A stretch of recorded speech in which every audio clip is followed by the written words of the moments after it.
የሰው ልጅ ልምምድ የነበረው አደን መውጣት ነው። ከማን ጋር?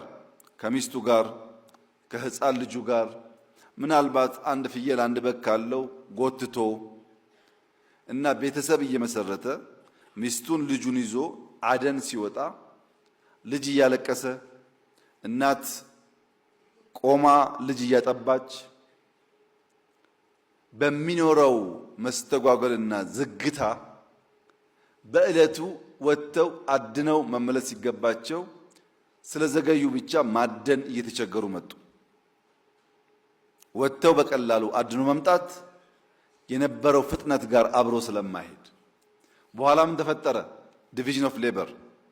የለም ከምንጓተት አንቺ እዚህ ቆይ ልጆች ይዘሽ እኔ ወጥቼ አድኜ ልምጣ፣ ካገኘው ይዤ እመጣለሁ፣ ካጣውም ከትናንትናው የተራረፈውን ሞቅ ሞቅ አድርገሽ ታበይኛለሽ በሚል ስራ ክፍፍል ተፈጠረ። እሷ ሰፈር ስትቆይ እሱ ወጥቶ አድኖ ሲመጣ ውጤታማ እየሆነ መጣ። ፈጥኖ አድኖ ይመጣል፣ እሷም ቤት ትሰራለች። ከዚያ ግድ የለም ብቻዬን ከመሄድ ያንተና የኔ ሚስት እዚህ ቆዩ፣ እኔ እናንተ አድነን እንምጣ፣ 5፣ 10፣ 20 እያደገ ሄደ ማለት ነው። በጋራ የሚያድኑ ሰዎች፣ በጋራ ሰፈር የሚቆዩ ሰዎች። ነገር ግን ይሄ ዲቪዥን ኦፍ ሌበር በርከት ያሉ ሰዎችን ሰፈር የሚያቆይ በርከት ያሉ ሰዎች ወደ አደን የሚወስድ ሲሆን እየቆየ ሲሄድ ልጄን መታሽብኝ፣ ወንበሬን ገፋሽብኝ፣ ዕቃዬን ሰበርሽብኝ፣ ጭቅጭቆች ሰፈር ይፈጠራሉ። ባሎች ሲመለሱ ሰፈር ጦርነት ነው ያለው።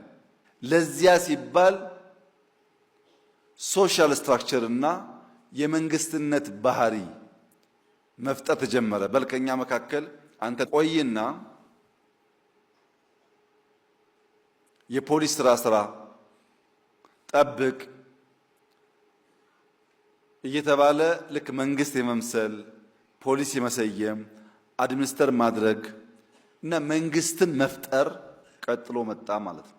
ከዚያ በኋላስ ሰው ሲሰባሰብ